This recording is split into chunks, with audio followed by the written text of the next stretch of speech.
Let us not forget everything that happens. It's by the will of Allah. Holy will. It's time to unite and stand, and we will be the best amongst men. It's not time to be extreme or do the unthinkable, but to stand together as one. Tune into Sunnahfollowers, stream it every day, various platforms. Trust me, you'll find a way. Sunnahfollowers.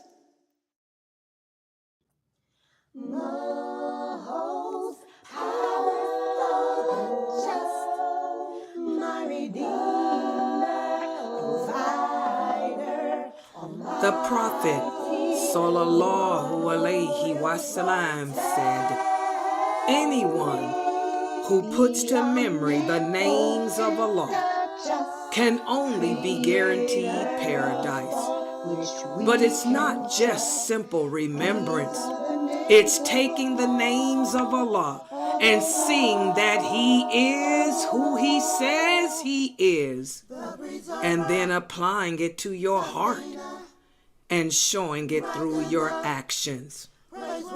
Join Ustada Laila Nasheeba as she takes us through the names and attributes of Allah.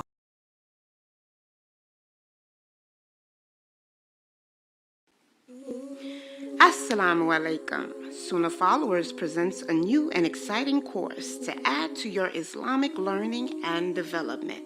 Interpretation in Living with the Quran, taught by Sheikh Saad Hassanin, considered to be one of the most accomplished scholars of Quranic science in the United States.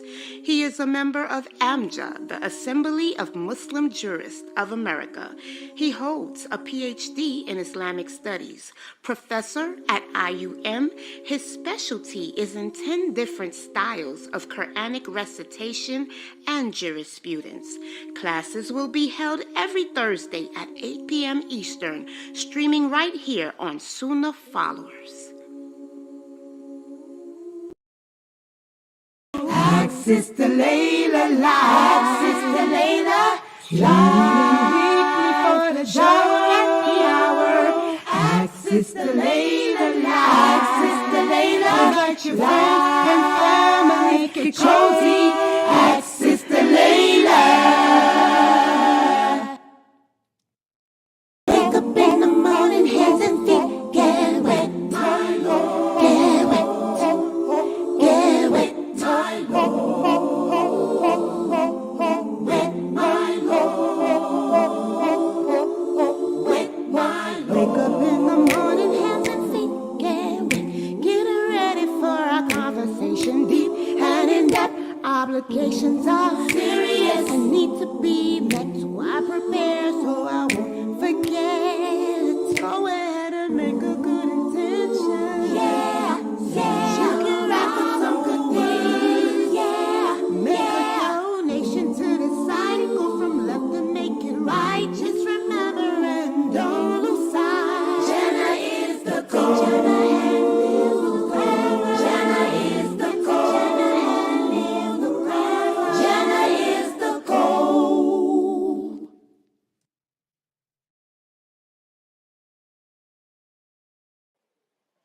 You will make it through.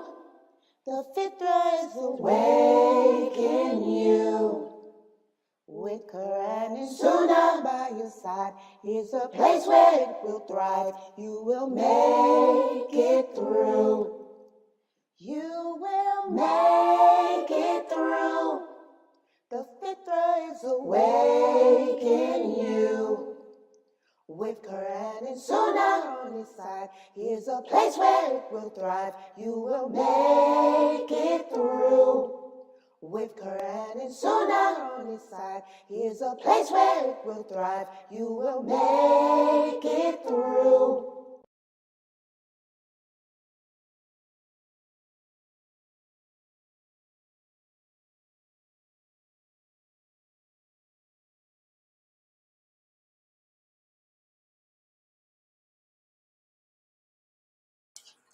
Ina alhamdulillah, wa salat, wa salam ala wa rasulullah. I want to welcome everybody to our first class for today. And a couple of people emailed me about the class with Brother Malik, which is our Quran class. This is the class in which Brother Malik will help to teach you how to read the Quran in Arabic, and also it's for the new shahadas too. For those of you who are new to Islam and you need to learn the Fatiha, and also because most Muslims who are born Muslim don't even know the proper way of pronouncing the Fatiha. So for those of you who need to learn the Fatiha and also learning how to read the Quran, he'll work with you one-on-one.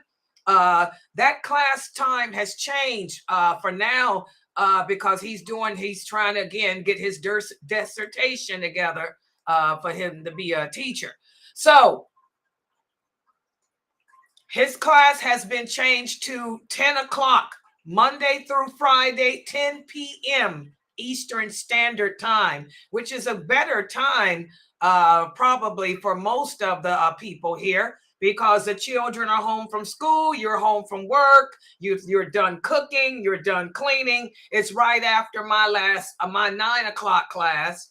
And so that way you can sit down one-on-one with Brother Malik here in our Zoom room, and he can go over whatever it is that you need to learn. Some of the sisters are learning the Fatiha, the new shahadas, and also people who know how to read. He'll catch you up, go over rules of tajweed with you. For those of you who don't know how to read the Quran, he'll work with the alphabet with you. He'll take you guys one by one. Okay, so it's every Monday through Friday. But instead of being at 5, it's at 10 p.m. Eastern Standard Time. What time is that on the West Coast? That's 7 p.m. For the West Coast people, LA time. LA time is 7 p.m. LA time.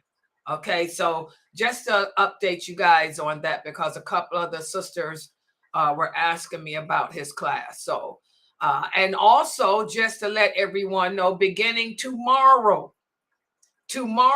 my 9 o'clock class will premiere with the signs of the last hour. I've taught that class several times here over the past 30 years. I'm going to teach it again. The last time I taught it was about 3 years ago, but I don't like the videos. That's when I first started using video. I've been giving dawah for over 50 years, and I've been doing it on the internet since 1986, but I never used video until 3 years ago. You guys just have heard the scary voice, which I hope you guys know it's not a scary voice. It's the voice of a believing Muslim woman. When we speak publicly, we are commanded by Allah for our voice to be like mine, long, loud, strong, fierce, and intimidating.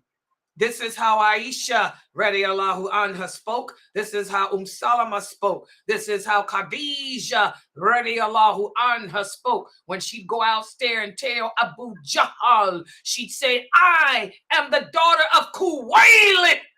Let him go. When they were abusing the Prophet Muhammad sallallahu alaihi wasallam. As Muslim women, we have to demand our respect. We don't ask for respect, nor do we go around seeking it from anyone. We demand our respect from people. And how do we demand our respect? By obeying Allah and how we appear publicly. There's nothing in Islam that forbids Muslim women from being public. But what Islam does forbid is for us to become a public spectacle. A public spectacle. And that's where a lot of you sisters don't understand, because the brothers have taken it to the extreme left and told you that you are supposed to be invisible. How can you be invisible when you're not a jinn? Okay, astaghfirullah, I don't like that. You know, nowhere does Allah say in the Quran that a woman is supposed to be invisible, because I can go through every single one of those verses of the Quran and show you how a woman was visible when they were revealed. So that's garbage. The brothers have stripped you of that. They broke you, making you think that because you're a woman, Allah made a mistake and you're supposed to be a cockroach. You're supposed to be less than an animal. You're supposed to be ugly, be unattractive, be filthy, be dreadlotty, and all that other filth that these brothers have taught y'all over the since after the caliphate of Ali, radiallahu anha. Well, I'm setting the record straight. That's all a bunch of garbage. That's why none of those brothers could bring no dalil. Okay? We're not supposed to be invisible. Allah didn't make a mistake. And none of the female companions were invisible. But what we cannot do is make a public spectacle, which is what a lot of you sisters are doing today. You sisters who are on TV protesting, you are public spectacles. I don't care even if you were dressed properly, but most of you ain't even dressed properly. Y'all got on blue jeans showing the shape of your leg. You know, no hijab on, and Lord have mercy, baby got back all over the place, okay? Front too. But even if you were dressed the way Allah commanded, you're a public spectacle. What does it mean to be a public spectacle? I'm going to have to keep reminding you, sisters, of this because I'm getting so many questions from you about things you can do and what you can't do. A public spectacle means to put yourself in the eye of the public for no reason, for no just reason. Write it down. Plain grassroots English. What does it mean to be a public spectacle? It means to put yourself in the eye of the public unnecessarily for no reason that is pleasing to Allah. There it is. That's the key. That's pleasing to Allah. For every verse that Allah sent down in that Quran, women were visible. Women were public, but they were not spectacles. They had a reason. They were helping to establish Islam, to pave the way of this religion with the men. It's called in Arabic, fi sabilillah. What is the term fi sabilillah means? It means to do something, to struggle in the way of Allah. So unless you women, there's two reasons. The first reason, the Prophet, this is all authentic hadiths. You will never understand that Quran. This is why the brothers got it twisted, because they don't understand the Quran. They just memorized how to sing it. Okay? You will never understand what the Quran is saying unless you learn the hadiths. Okay? The Prophet sallallahu alaihi wasallam said, a public spectacle is not to go out for a need. What's the source? Bukhari. He explained to the women to go out to answer the call of nature. That's to attend to your needs. To go out to buy food. That's to attend to your needs. To go out for a reason, to get the kids or to be with the children or whatever. That is a need. But to go out to the marketplace, he said, just to go out like you women used to do before Islam and stand in the middle of the street gossiping, catching up on the latest news, shaking your jewelry to attract the attention of the men like prostitutes to be seen. Oh no, that's not just cause. That's not for a reason. So we women can be public if there's a need for it, such as I got to go grocery shopping, I got to go to work, I got to go to school, I got to pick the children up, or I just want to sit outside on my porch, on my balcony, in my courtyard. I can do all of that. That's not a public spectacle. But to do that, we have to be dressed properly. And how is the dress for the Muslim woman defined? As Aisha radiallahu anha told the Roman women when they converted, when you leave the house, nothing can be seen of you publicly except this. And she held up her hands like I'm doing, which means your face, your hands, and this. Y'all see this part of my arm? This is what shows naturally thereof. That verse of the Quran that many people don't know what it means. Aisha radiallahu anha, Ibn Abbas radiallahu anha, Ibn Umar radiallahu anha, even Umar, they all explain what that meant. Ali, they explained it means what appears there naturally. When you reach up to grab something, I can't help but this part of my arm shows. And not only can I show this, but whatever jewelry and makeup I have on them too.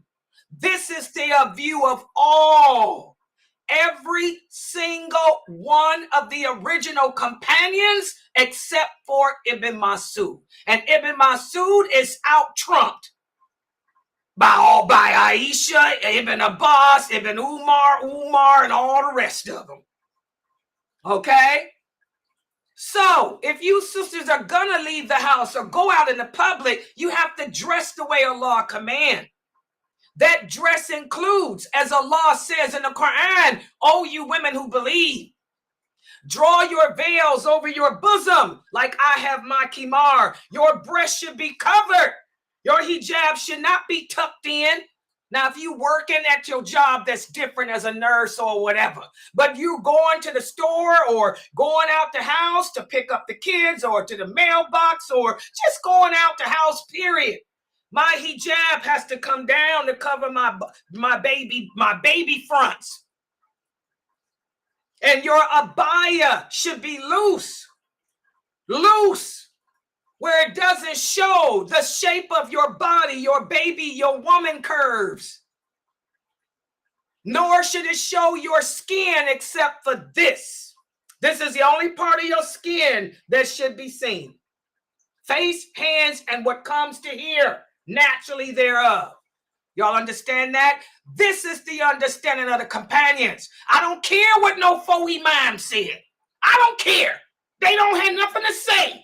When the companions speak, you shut up. When Aisha speaks, you shut up. You ain't got nothing to say over what Aisha said, because she knows this deen better. Allah said she do. So I don't care what no four imam had to say. No, I don't care what no Sheikh coming down a dozen said. That's what Aisha, Ibn Umar, and Ibn Abbas said. I rest the case. Hello, that's it. Safi, it's over. So that's how you sisters have to look when y'all go out the house. But again, you cannot be a public spectacle that for no reason except to be seen. Y'all understand that? You want the men to recognize you here. You're trying to pick up a dude. Hello, that's the new thing. We picking up men today. Oh yeah. Showing off. You know how we women are. We're devious creatures. If we don't control ourselves, and that's what today's class gonna be about, self-control. Because a lot of you women ain't got no control. Never had any. I'm gonna teach you some today. All right? So, public spectacle. That's the first, as long as you're not a public spectacle, if you're leaving the house to take care of your personal needs, the Prophet Muhammad said ain't nothing wrong with that for a woman. As long as she's dressed the way Allah commanded, not the way Sheikh Kamadama Do commanded, or not even what your husband commanded, what Allah commanded. Because he's boss daddy. Okay? That's the first reason you can go out and public. And then the second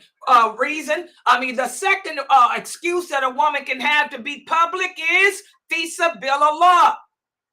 If she's struggling in the way of Allah.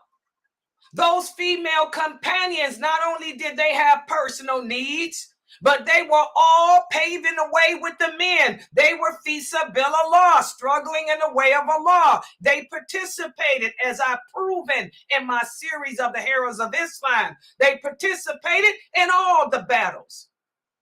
The female companions participated in all the battles. They were fighting in the way of Allah with the men. Oh, women can do that.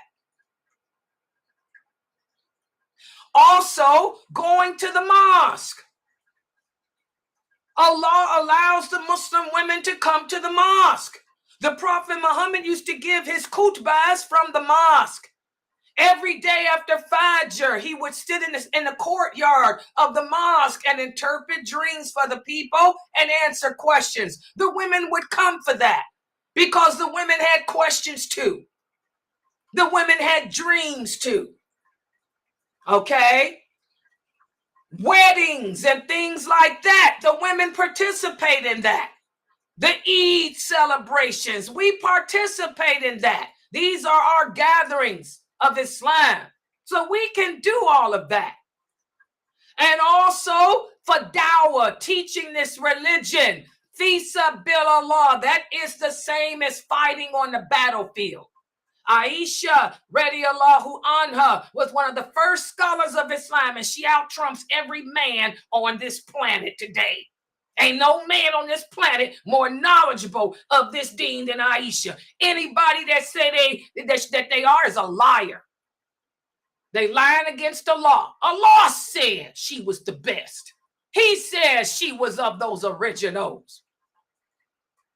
Aisha would sit at home, or she'd be in her courtyard, or she'd answer a question if somebody asked her from the mosque, but she was always behind a veil, a curtain, a screen, like I am. My computer is my screen.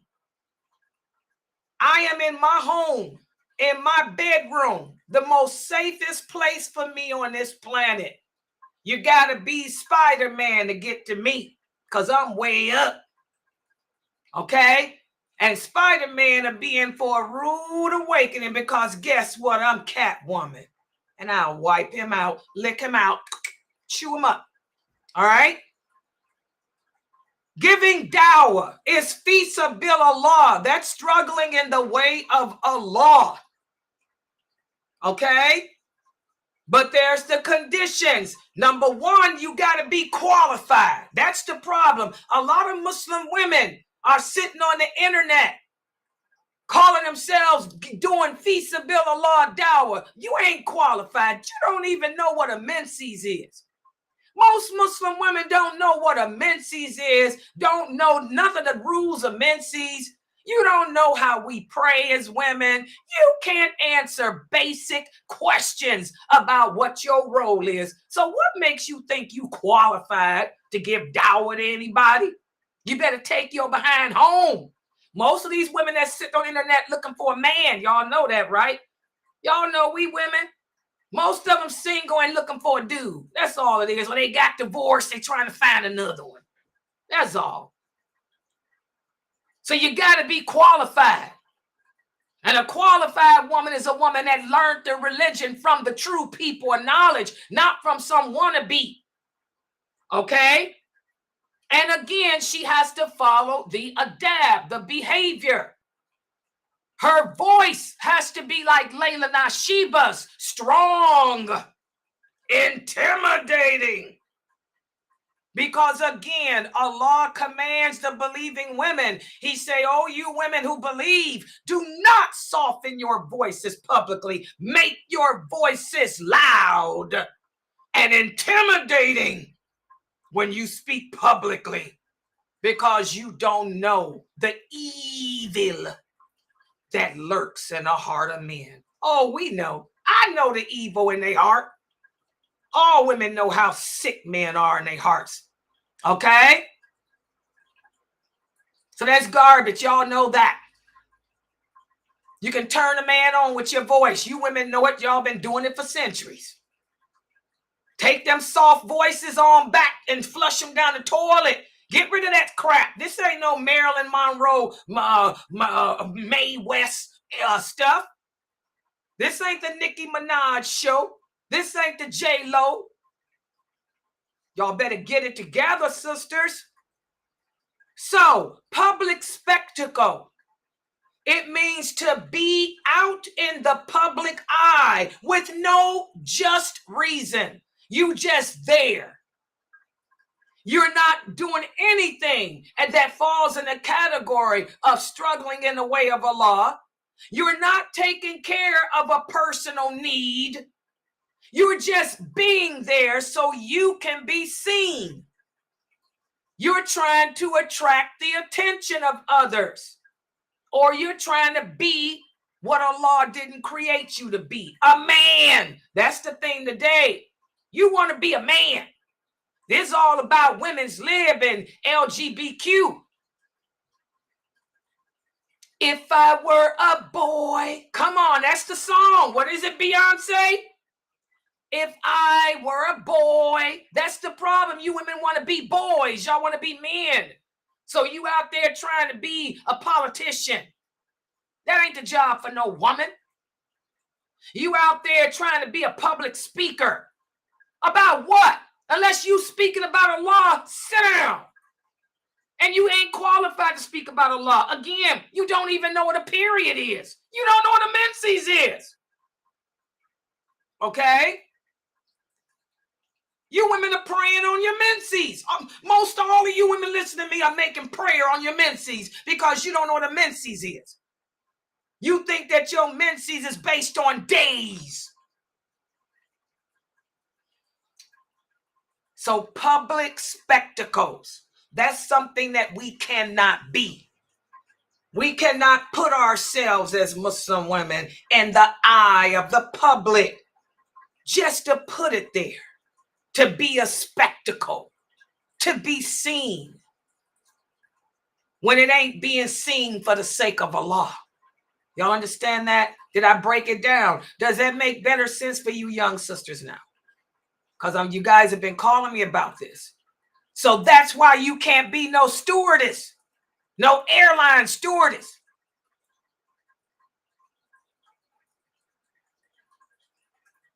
There are some exceptions. One of the sisters that called me today, she said, Sister Laila, my family owns a restaurant. Her family owns an Islamic restaurant, a halal restaurant. She said sometimes her father is old. Sometimes her father needs help. So she'll come in and help serve. She'll come in and help serve the patrons of the restaurant. Is this being a public spectacle? I want you guys to answer the question. You women here, answer the question. She's working in a restaurant, her family's restaurant, and she's serving the food to the patrons to help out. Is this being a public spectacle, yes or no? What do y'all think? It's your quiz. Come on, sisters. Do I have anybody in the Zoom room, or everybody in the Zoom room back? Ramadan's over. Is this a public spectacle? Go ahead. If she's there to help her family, especially her father being old and sick, there's nothing wrong with that. Are there conditions to it or anything? Yes, I think so. As long as she's not making a spectacle of herself, flashing and dancing around and this time drawing attention to herself, that is not in a way that Allah would have us do. What do y'all think of her answer? What do you guys think of her answer? People on Zoom, people on Facebook. Facebook and YouTube. What do y'all think? Twitch. Yes, I think she's right. You have to make sure you're properly dressed. And then she's there in the family restaurant. So she's with her father, her mahma. And so if she's covered and she's conducting herself in a correct manner of, like you said, raising her voice and not making her voice soft and delicate, but just doing her job and what is needed from her, I think it's allowed. Exactly. This is permissible. And there where the women used to serve in the time of the prophet, when the family would get guests, the women would serve, guys. The women would serve the food. But the women were dressed properly. Okay? They were dressed properly, and they were not being a spectacle. They were business. Simply bring the food, put it down, give salams, and keep it moving. It ain't about what's your number, what's your name. You married, single, fries go with that shake, or did you want some lard with it? Hello, none of that. Okay? So there's nothing wrong with that. If your family owns a restaurant, mashallah, a halal restaurant, and you help by sometimes serving the food, there's nothing wrong with that. If you can get the men to serve, it's better. If you got brothers and stuff and that can serve, it's better. But if this is your livelihood, your family is there. And this is y'all's livelihood. As long as you conduct yourself business-wise and you're dressed according to what Allah commands, nothing's wrong with that. What about this question?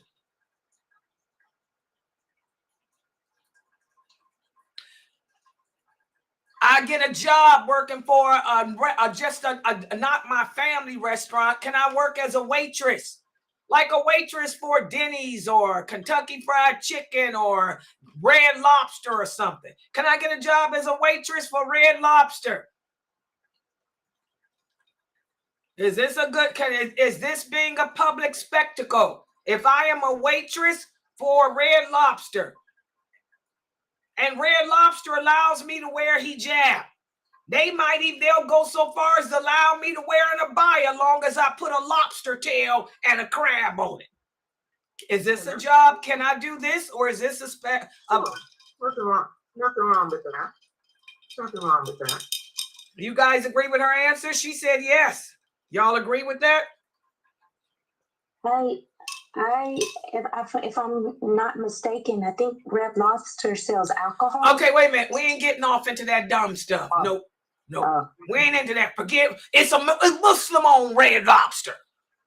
But ain't no Muslims in there working. Don't get technical. I want the question to be like this. Can I work as a waitress in a restaurant? No, because you're making a spectacle of yourself. You can have another job. Because being out in the public, I'm like that, doesn't have anything. Her family is not there, or nothing to protect her or anything. So she's being a spectacle. So I say no. Who's right? Who do y'all think is right, Anissa or Mina?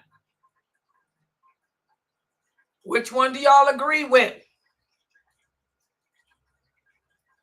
Sister Sakina said interacting with men. What's the difference in me working at Red Lobster, interacting with men, and me working at the halal post, interacting with men?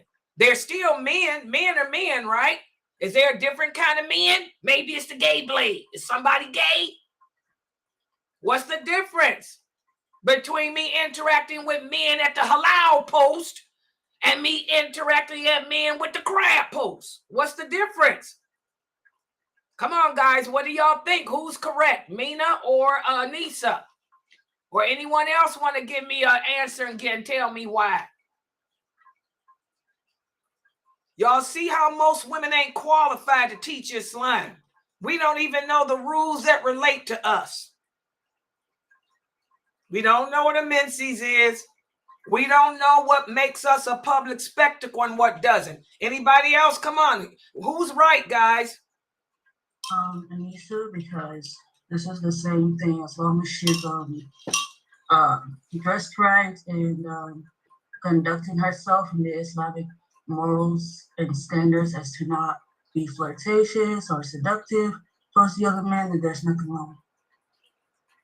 Seem like we got most people going with Anissa and with that. Y'all agree with that?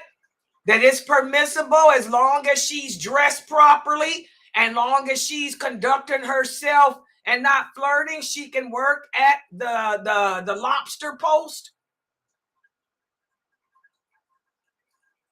Most of y'all agree?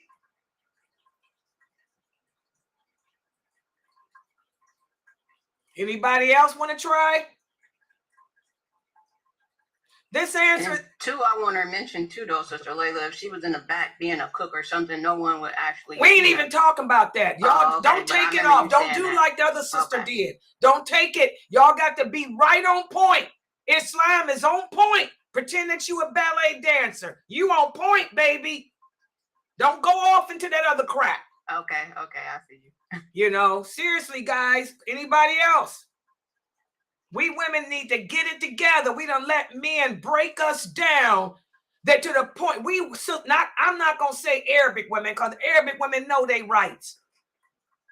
You know, this is Western women in America, UK, and Australia. Y'all let those deadbeat brothers come around with their fanaticism and insecurities and slave master mentalities and strip y'all till y'all don't know what your roles are as women, what you can and can't do. Anybody else? Most of the people still saying that I can work as a waitress in a restaurant. Does everybody agree with that? That's not making myself a spectacle. Okay, this answer is wrong, Anissa. It's wrong, Fame. It's wrong. Can anybody tell me what's the difference? Number one, Mina hit it. She just needs to get a little better with her explanation. Number one, I have no protection. There's a big difference between working in my family restaurant, helping to serve the patrons on a busy day. That's first of all, that ain't no 9-to-5 job. That's only on a business. And my family is there. My father, my brothers, my sisters, my peoples, my cousins are there to remind me should I slip, to protect me if someone tries to get flirty. But if I'm working at the Kafir lobster post, who's going to remind me? Layla, that man trying to pick you up. Layla, lower your gaze. Plus, is that a need? Remember, what did the prophet say the reasons are for a woman to go out? Personal need. That's number one. Fisabilillah. That's number two. Is this personal need? My family's restaurant is, what's the difference between my family's restaurant and lobster pot? Somebody tell the difference? It's your family, you're helping out your family. And not just my family, I'm helping out me. This is my livelihood. This is our shop. Our shop. We're cooks. This is how we earn our money. We're merchants. This is how the Quraysh were. We're merchants. We're business people. This is our livelihood. And we're Muslim. We're here. I ain't sitting here out in the woods by myself. I got my father, my brothers, my cousins right here. Okay?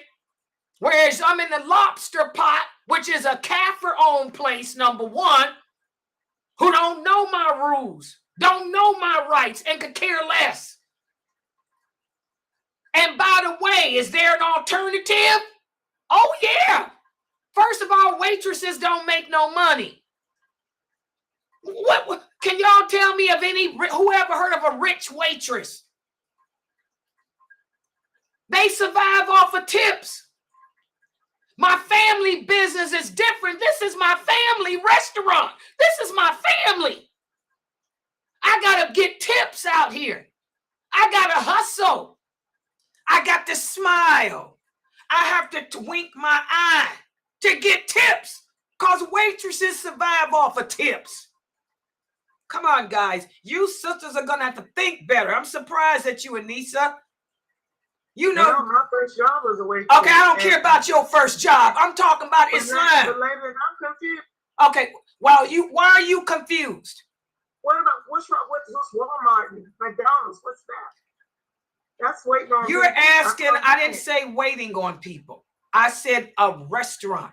Y'all got to stop taking it off the topic. That's what y'all do. That's why y'all can't think. Y'all are so messed up, you Western Muslims. Y'all don't let the men come and break y'all and make y'all think you're supposed to be a cyclops. And then y'all let the men teach y'all to take the hadiths and verses of the Quran and twist them around and don't stay on point. We're supposed to be like ballerinas, on point. Okay? I didn't say nothing about waiting. I said working in a restaurant. Heck yeah, I'm a public spectacle. You're on display. You walking up and down the floor. You gotta put some stomp in your walk to get them tips. That's a public spectacle. Do you sisters get it now? Whereas working in my family's restaurant is different. I'm sitting here, I'm gonna put that plate down and keep it moving. And I'm only doing it if I can't get if we too stressed. Y'all understand? You sisters got to learn the deen all over again. And it begins with your rights as a woman. What you can and can't do. Just like y'all don't know what a period is. Good job. I think, did Layla have it right too? Good job, Layla. I think Layla and Mina got that. You know? Y'all got to be able to think. Remember, the Prophet sallallahu alaihi wasallam said, don't be narrow-minded. We have to be able to see the big picture and be while still maintaining being on point. You have to see the big picture, look beneath the surface and maintain being on point. So now, who can tell me what's the difference? Can I work as a cashier at a grocery store? A cashier rings up food. Can I work? First of all, answer the question, can I work as a cashier for Walmart? And then tell me what's the difference between being a cashier and a waitress? Who'd like to answer that?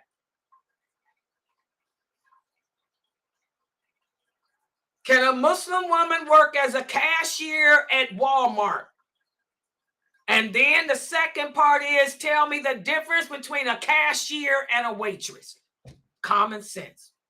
Who'd like to take that one? I want to say, yes, she can work as a cashier. And I want to say the difference is because she doesn't have to bargain for tips. She don't have to walk around. She simply ringing up the food and bagging it. She don't have to do anything to change. She don't even have to give people change in their hands that come through the machine. So I would say yes. What do y'all think about her answer? Agree. I agree. Y'all see that? Latifah's from the same mosque I'm from. She grew up on those hadiths and la ilaha illallah like me and Mukhtar, all of us. Okay?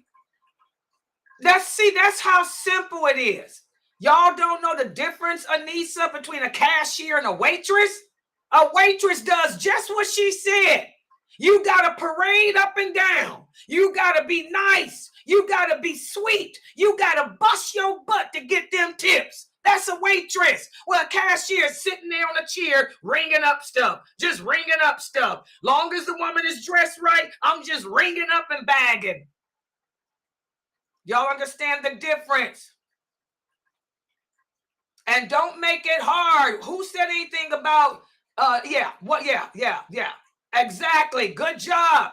The person here on Facebook, same thing. A cashier handles the tools and payments from a fixed place. A waitress has to serve in a pleasing way and display herself in an attractive way, unless it was her family restaurant. If it's a family Muslim restaurant, she ain't got to do that. But you going to go get a job? You're going to make being a waitress a profession? Are you out your mind?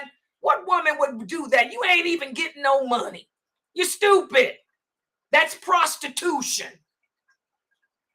Y'all see the difference now, Anissa? Y'all got it, the difference between it? You understand now, Anissa? Yeah. Big difference. Public spectacle. As long as you as Muslim women, we are forbidden from making ourselves a public spectacle unless it's for two reasons. Number one, attending to your personal needs. Number two, Fisa Billallah. Sophia, the aunt of the Prophet Muhammad, she was a public spectacle. During the Battle of Uhud, when the archers abandoned their post and they left the Prophet exposed alone on the battlefield, the first person that ran out there was Sophia. She dropped her water bag, ripped her sword from underneath her abaya and ran out there swinging. And then the other women, they ran, and Hani and all the other women ran out and surrounded the Prophet too. The women were public spectacles. They held off the unbelievers until Abu Bakr and Ali came. When they saw what was happening, they came. So that's Fisa Billallah. That's struggling in the way of Allah.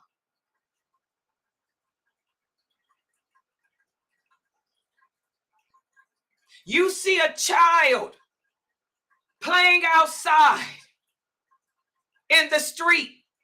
You see a car coming. Do you just sit there in the house? No. If you can help him, you drop what you're doing and you run out there and grab that child and get it out the way. That's Fisa Billallah. Y'all understand the difference? But I want to go sit out there on the sidewalk and just catch up on the latest gossip. You know, put on some perfume too, because I might want to pick up a couple of dudes. You know, woman likes to be told she's beautiful. Let me put on some of my Chanel. Let me sit my behind on the curb here and look at these young boys walk by and say, hey, baby, what's up, chickie? Public spectacle. That ain't Fisa Billallah. That ain't taking care of your personal need. Do you sisters understand? Y'all get it? What about this? This is a question I got today. Sister Laila, I like to dance. I ain't talking about bad dancing. I just like to dance. It's exercise. I like hip hop. My mother, this was the sister asked me. She said, my mother put me in dance classes when I was young. Okay? I started off with ballet. And then I ended up in hip hop because it was good exercise. And now I'm 18.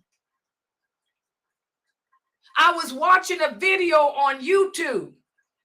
There's Muslim girls that live in Brooklyn, New York, 2 Muslim girls. They perform dressed in abayas. They even cover their faces. And they do interpretive hip hop. And I was watching them on YouTube. Sister Laila, can I join that group and do interpretive hip hop with those two sisters? Because I'm good. We'll have on an abaya and our faces is covered. What would y'all answer have been to her? What would you say? Making a public spectacle of yourself. How is it a public spectacle? Because that's what she asked. It's not a personal need. It's not a personal need for her to go out and dance. And that's making a spectacle of herself. Okay. Well, I'm doing it fi sabilillah. It's called dawah. She said, I'm doing it for dawah. I want them to see that we Muslim women are not inhibited. It's fi sabilillah. This is dawah, interpretive dance. We're in abaya. We're in niqab. This is dawah, letting the world see that Muslim women can do things. What would you say to that? You can't I would say no. It's still there's nothing in the Quran or Sunnah that shows that we can do things like that. Okay, I want y'all to break it down, explain it. Not just saying that, but give me why. Why? Who, what, where, when, why? You look like a hoe, baby. You out there shaking with the hijab on and the thing all on your face. You making us Muslim sisters look horrible. They already looking at us like we some hoes anyway, want to know what's up. But you just really making us look bad, and you're a disgrace. It's not acceptable. That's what I'd say. Okay, but how would y'all address her answer? It's dawah. It's fi sabilillah. Is it fi sabilillah? And then you're going to say why or why not? I would say no, it's not, because if she was truly given dawah, she would be behind a screen, not sitting on the stage, moving and shaking. But I have an abaya on, and my face is covered.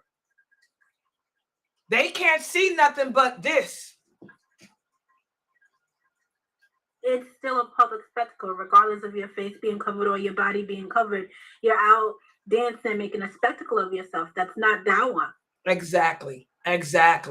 And remember, guys, true dawah is from your behavior, meaning our mannerisms and our character, not movement. And that's what I had to tell her. And y'all know she still don't get it. She joining the group. Y'all know who she is. They all on TikTok. They from out of Brooklyn, Geechee. Imam Siraj's peoples. They would be. Sister Laila. Yes. Yes, I want to answer that part. I was able to leave this area and come to the computer. I heard that piece of Bilal part. What people don't understand is peace sabilillah. Fi means in, sabil means the way of Allah. That's a contradiction what she's saying. Because for all the answers that the sisters gave, this is what Allah wants us to do. So how are you going to do something that contradicts what Allah tells us to do and say you're doing it in His way? So that is a contradiction within itself by saying Fi sabil Allah. Exactly. A double negative. Two negatives cancel out. Struggling in the way of Allah. When we struggle in the way of Allah, it has to be done, number one.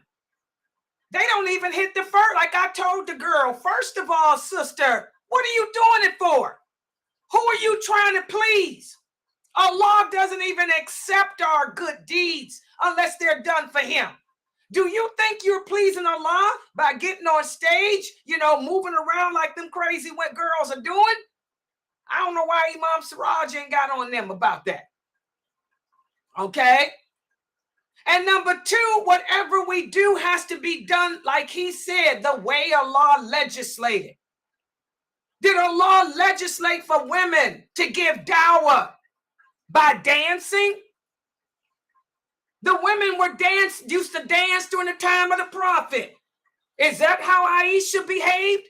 Is there any hadiths that show women giving dower by dancing around on stage.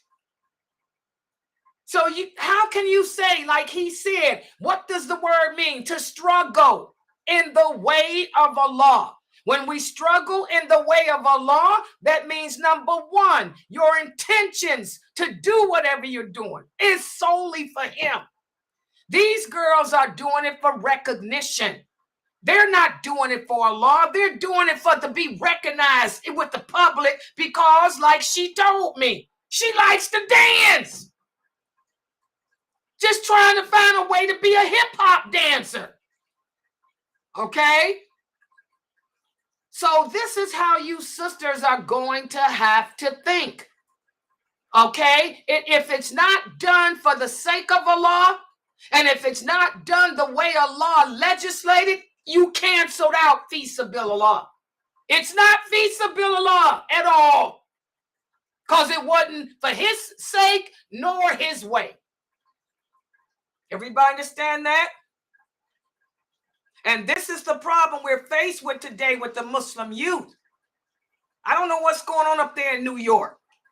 We got some good brothers up there. They need to address these girls, address these women with this provocative dance. What they call it? She said it's called interpretive hip hop. It's another way of imitating the kafir. Okay. Okay, what about this for you sisters? Good Lord. What about working as a physical therapist? You are a licensed physical therapist. You have to go to people's homes and give physical therapy to them.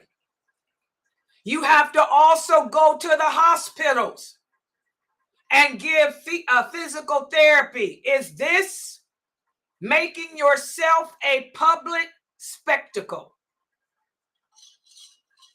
And what's the difference between that, being a physical therapist and a waitress? Who can answer that?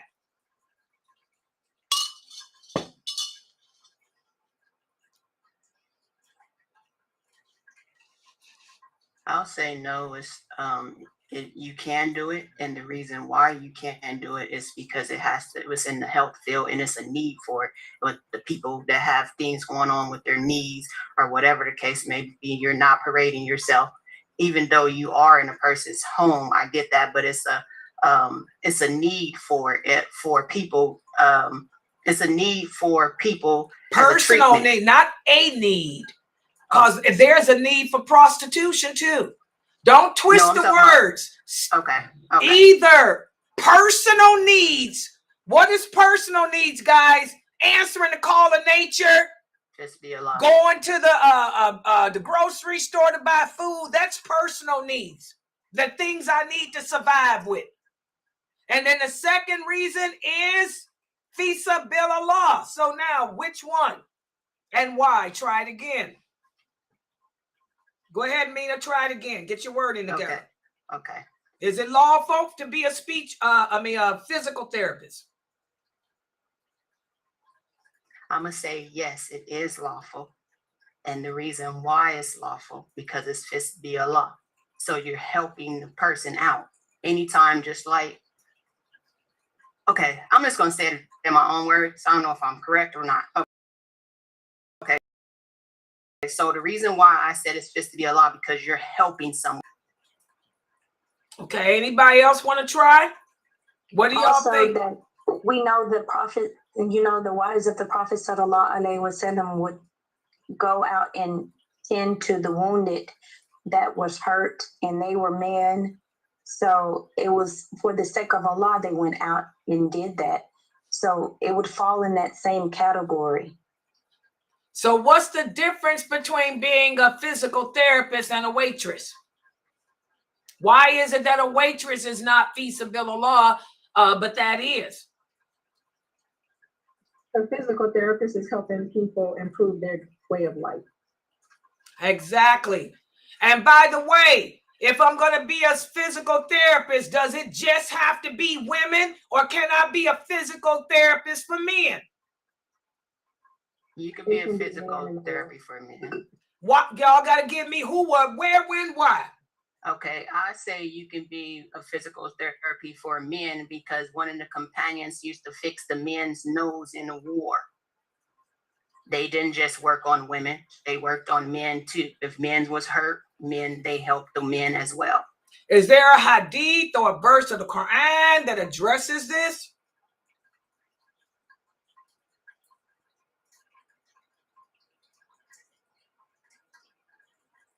Okay, I want y'all to remember the rule. This is when I taught y'all the lawful. This is why we got to know the lawful and the unlawful. There's always exceptions when it comes to life and death. This is life and death. Okay? First of all, like she said, this falls in a category of not personal need, but fi sabilillah. A physical therapist. I am struggling in the way of Allah. I am providing a service of health to help people to be able to get their limbs back moving, to get them up off the bed and back on their feet, because this is something that Allah loves. Allah loves compassion. Y'all see how y'all got to take it? Allah loves compassion. Allah loves helping the sick. Look at all the blessings that come with helping the sick, helping the needy. Y'all got to think like Muslims. Okay? And I'm not doing it to be seen. I'm not putting myself as a public spectacle. I am dressed the way Allah commands me to dress. And yes, the woman can touch the man. The same way Aisha radiallahu anha and all the female companions touched the men to put their arms together to sew them up. This is health. This falls in the category of fi sabilillah. It's something that Allah loves. Okay, does everybody understand? If you don't know how it's helping, then that means you don't know what physical therapy is. Sister, you need to go look up physical therapy. A lot of us don't know if the medical field is excellent. We need more physical therapists. I got a woman right now in my website who's 80 years old. I had a brother at my website that died.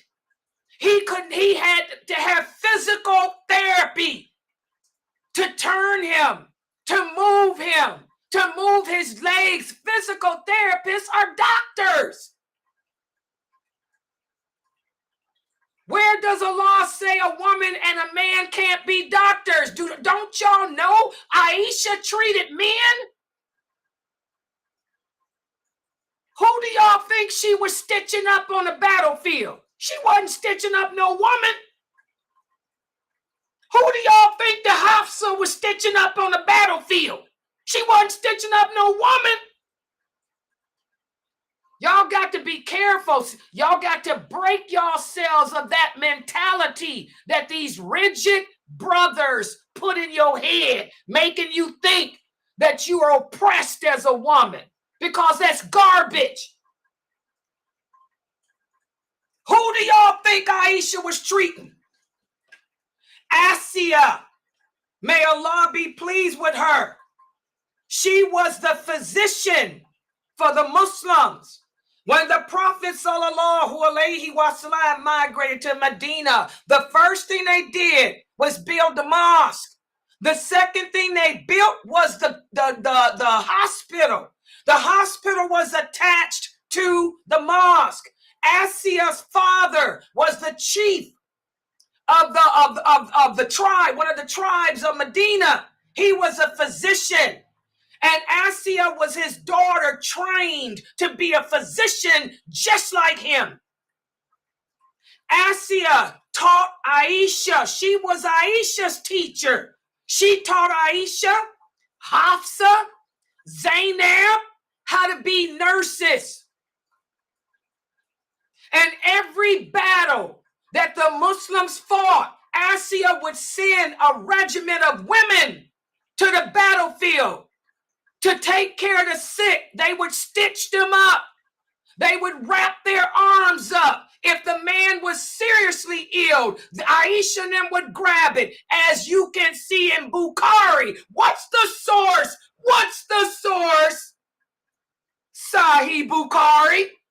As one of the companions said, during the Battle of Badr and the Battle of Uhud, so many of the companions were injured, we could see Aisha, radiyallahu anha, lift up her shift.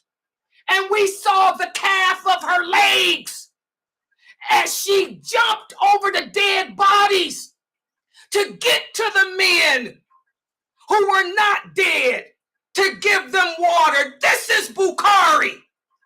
You women got to get a clue. Wake up. Use your brain. There's always exceptions in life and death. One of the companions, Muad, during the Battle of Badr, during the Battle of Uhud, he lost his nose. His nose was cut off. Aisha, radiyallahu anha, and the other women put his body on a stretcher. They carried him back. What's the source? Bukhari. Carried him back to the hospital, and Asiya, along with her father, they made plastic surgery.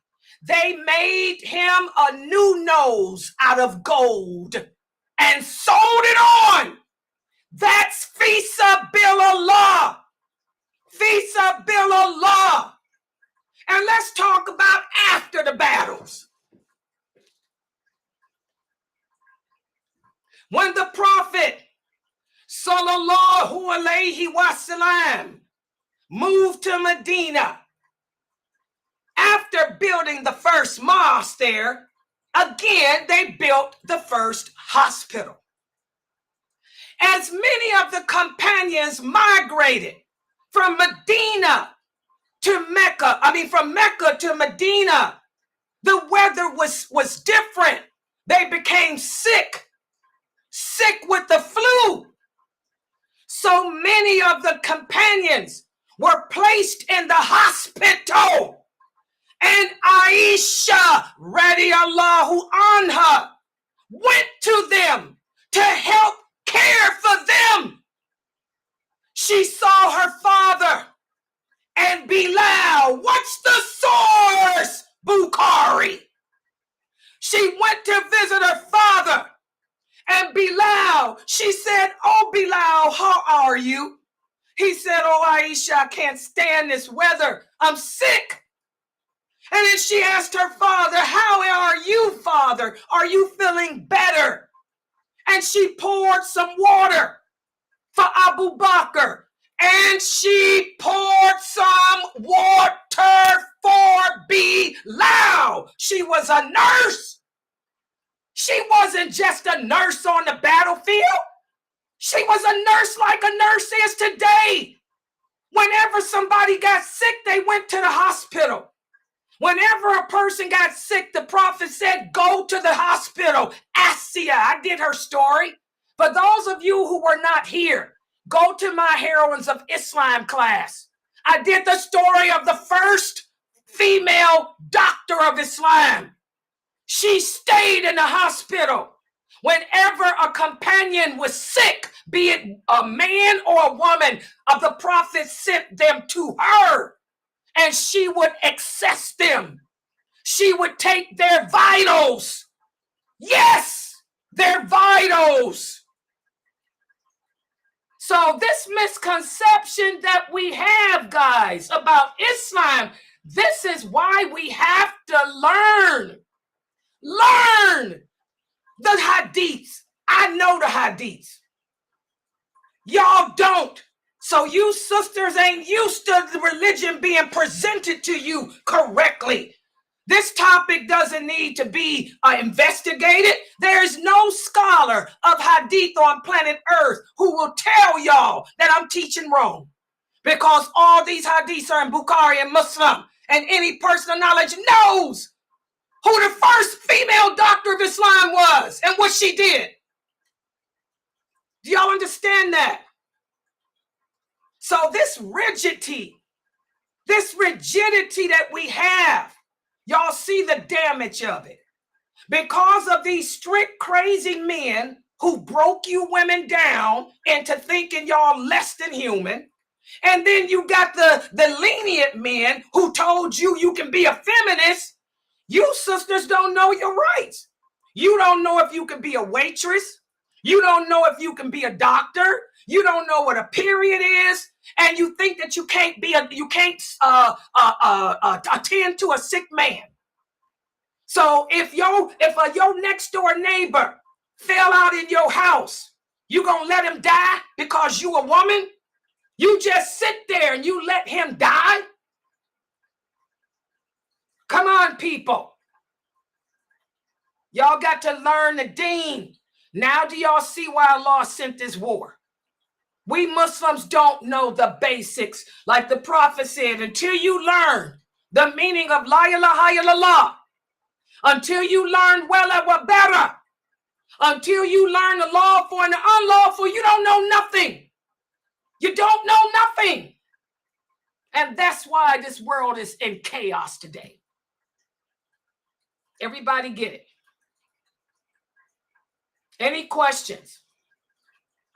Fi sabilillah is not just the battlefield. Fi sabilillah is anything we do in the way that's a struggle in the way of Allah. I'm doing battlefield. Don't y'all think this is a battle teaching y'all? This is a hard battle, trying to open up the minds of people whose minds are just not there. This is a big struggle. This is jihad. All right. Any questions? And I'm going to make that the class for the day. I didn't mean for this to be the class for the day, but I got the calls from the sister wanting to know if she could be a dancer. What about this? Let me ask another one. How about this, sisters? This is another one. I want to compete. I want to compete. I want to compete in martial arts. I am a black belt in karate. I want to compete. Can I do this as a Muslim woman? Why or why not? What do y'all say to that? I'm dress covered. I got on my hijab. I got on my abaya, but I want to do competitive martial arts. What do y'all think, sisters?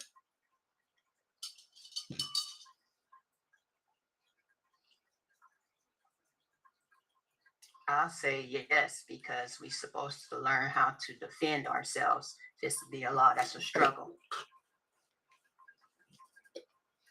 What do y'all think about her answer? She said yes, it's okay, because we're supposed to know how to defend ourselves. Because it's a competition. It's not a class teaching you how to defend yourself. It's a competition in front of others, and you're competing against someone, and that's a spectacle. Okay, who's right, guys? Did you say? I didn't hear you say it was in no. I didn't hear that, but okay. Y'all got to listen. Just like the person that left out of here got mad because they didn't understand, and I gave them the hadiths about the Aisha and them on the battlefield. This person got mad and left out of here. Y'all see how rigid we are? Because we learned something that we never knew. That a woman can be a doctor and take care of sick people. What's the difference between a woman and a man? A man can be a doctor too and take care of sick people. What's the difference? Okay. What do y'all think? Who's right, Mina or the other person? Maisha. What do y'all think? People on Facebook, YouTube. The other person is correct. Lena didn't understand the question. Yeah, that's what I was going to say too. The second one was correct. Exactly, guys. I mean, no, I cannot sit there and compete in kung fu competitions because number one, what's the two things we ask ourselves? Is there a personal need? As a Muslim woman, is there a personal need for me to get out there and compete? Is this my personal need? No, it doesn't fall in the category of using the bathroom, buying food, or living. It's a sustenance. Second question you ask, is it fi sabilillah? Is it a struggle in the way of Allah? That's the best English way of breaking down. What does fi sabilillah mean? It means to struggle in the way of Allah. So is me competing in martial arts, is this struggling in the way of Allah? No. It's a public spectacle.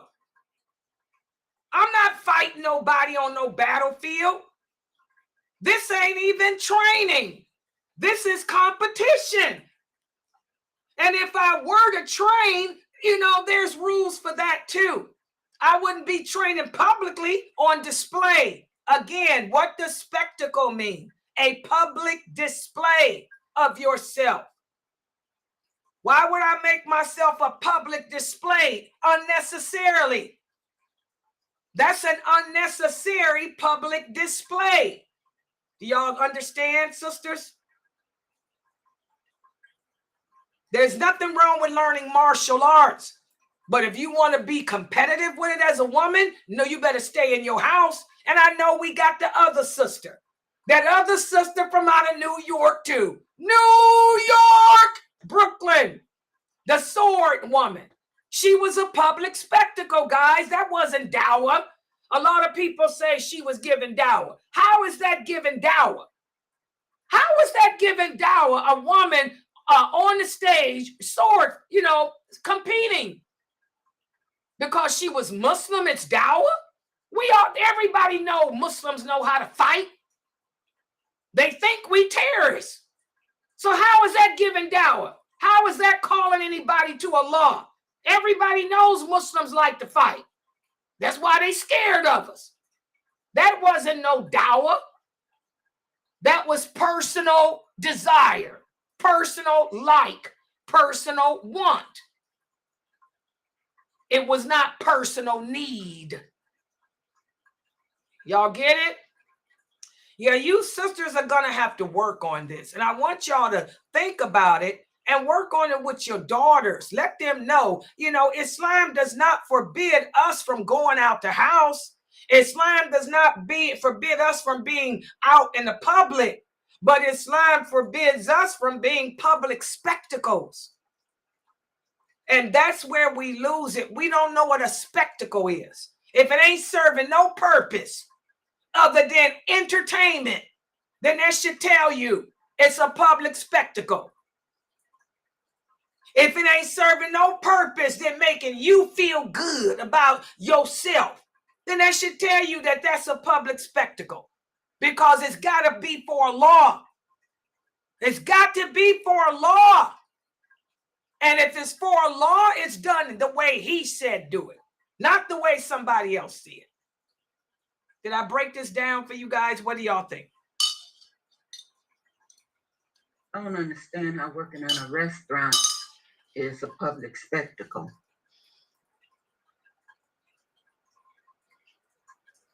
You got to I didn't say working in a restaurant. Y'all overthink it. I didn't say it's haram to work in a restaurant. Okay. What was we talking about? Amina, we were talking about a woman being a waitress for Red Lobster. Can you work as a waitress for Red Lobster? Why not? I got to feed my kids. I ain't gonna go whole. Girl, you ain't gonna make no money. First of all, and how? Okay, let's just keep that. How does a waitress feed her children? What does a waitress do? I'm glad you brought this up. What does a waitress do to feed her children, guys? Amina Fresno, what does a waitress do to feed her children? I wait tables. What when you wait? Yeah, and how do you wait tables? And how do you serve the food? What I do, because I was a waitress, maybe I was a breakfast staple, whatever. I had to take care of my babies. I took the people their food. And what did you do when you took the people their food? I didn't kiss nobody's behind. Okay, well, I don't know what kind of, you know what? Yeah, I don't know what kind of way. Nobody would hire you. Okay, you cannot be no waitress because a waitress basically has to prostitute herself. Did not. So that's you got to interact with the customer. Number one, when like I say, I don't know no restaurant that would hire you to be their waitress because you too evil. They tell you to hit the bricks. You got to be nice to the people. You got to smile at the people. You got to ask how they're doing. You have to be very friendly with them. That's against Islamic principles for a Muslim woman. You can't be if you was Red Lobster and you, here's your food, bam, they'd say, hit the brick, lady. Get your old behind up out of here. Wouldn't nobody have you waiting their tables? You got to flirt with the men. You got to be nice to the men. And you putting yourself on display. You got to walk a certain way. Oh, yeah, they got waitress school now. Did y'all know that? You got to walk a certain way. You got to talk a certain way. Now, if you was being a waitress for your family restaurant, a Muslim restaurant, it's different. But I'm talking about a Kafir restaurant, Fresno. It's prostitution. That's why you can't be no waitress. Different folks, Nasheeba. But I see what you're saying. I'm trying to see what you're saying because I was a waitress and I wasn't home. And I was. Dude, I mean, so for Fresno, you don't have to have sex to be a prostitute. I said I wasn't going. But I need to get clear on what you was talking about. So what I heard you say was you're not supposed to do it. Does everybody else understand why y'all can't be a waitress? Forget about Fresno. You know, she from a different planet. Does everybody else understand why you sisters cannot work as a waitress at Red Lobster? Yes, ma'am. Is it clear? Seriously. What about this? Can I work at Starbucks as a waitress?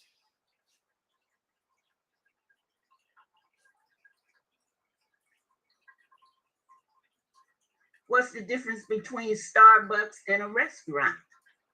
Now, if y'all tell me, can you work? I ain't never seen no waitress at no doggone Starbucks. Y'all tell me, this is what one of the people just typed. Somebody answer the question. This is a question from person. Can I work at Starbucks?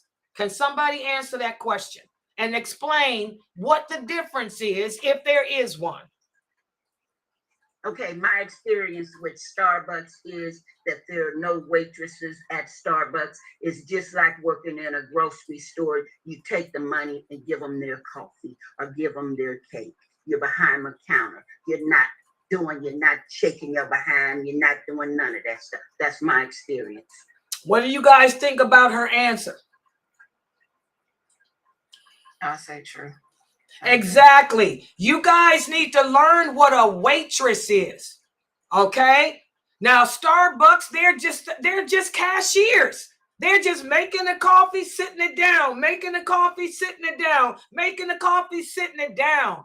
That's not the same as working as a waitress in a restaurant where you have to walk and parade yourself up and down, flirt with the customer, be nice to the customer. If you talk like Fresno, you ain't gonna ever get a job working nowhere, not even as a garbage man, okay? You got to be, but when as a, they don't even call them waitresses. They call them baristers. All you're doing is making the coffee, putting it down, making the coffee, putting it down. You're not waiting on tables and trying to get tips, trying to prostitute yourself for tips. That's something different. If they allow you to dress and cover yourself the way that Allah commands, then there's nothing wrong with that. Do y'all understand the difference? Everybody got it? Yes. Okay, this is clear, sisters. And like I say, I didn't expect to spend the day talking about this, but subhanAllah, I guess it's needed because we women don't know. We just like y'all don't know what the menses is, y'all just don't know what you can and can't do as women. It's just bad. Okay? If you want to be a physical therapist, there's nothing wrong with that. That's the medical field. This is fi sabilillah. You want to be a nurse. Why do y'all think I recommend that for y'all? Nursing, anything in the medical field. Ultrasound technician. This is all okay, guys, because you're not making a public spectacle of yourself. And it falls in the category of fi sabilillah. Y'all got it? Okay. A bookkeeper. A bookkeeper, is that a public spectacle? Is a book? Yeah, no, you're not in the public. You're a bookkeeper. You're not even in the public. Y'all got it? Yes, public means you're in the eye of the people. Wow. Woo, woo, woo, woo, woo. Muslim women are broke. All right, guys. Well, I'm going to stop right here. Well, at least I ain't got to do the PowerPoint for tomorrow. The next class I have is at 9. And we will be speaking about the hadith. We're going to be doing the hadith from the book. Excuse me. Not One of Us. Yes, you can be a teacher. Exactly. A teacher is not a public spectacle. What about an accountant? Is that a public spectacle? What do you think, Amina? Not Fred. Don't talk about the Mina here. Amina, is an accountant a public spectacle? What do you think, Sister Amina? Public spectacle. What does it mean to be a public spectacle? To be on public display. Is an accountant on public display? Are all eyes out there on me?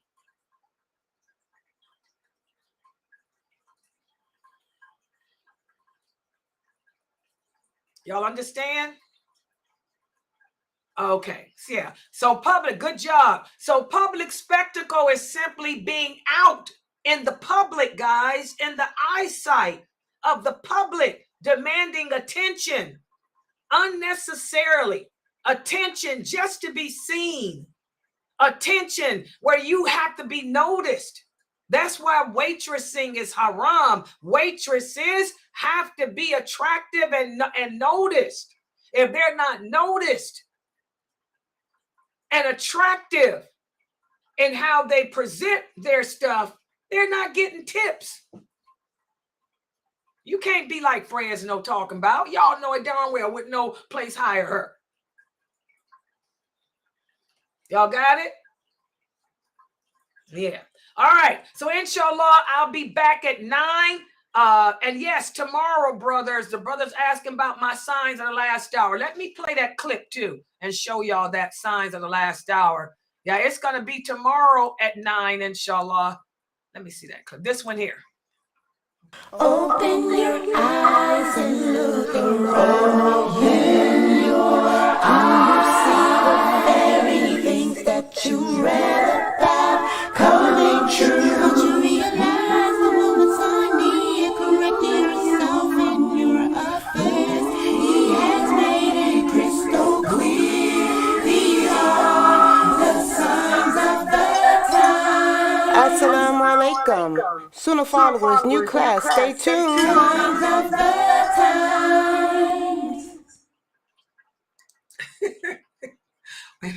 Now I got to put it back. I'm sorry. Yeah, y'all see that? Yeah, that's it. That'll be tomorrow. Yeah, it's going to be on Mondays and Wednesdays.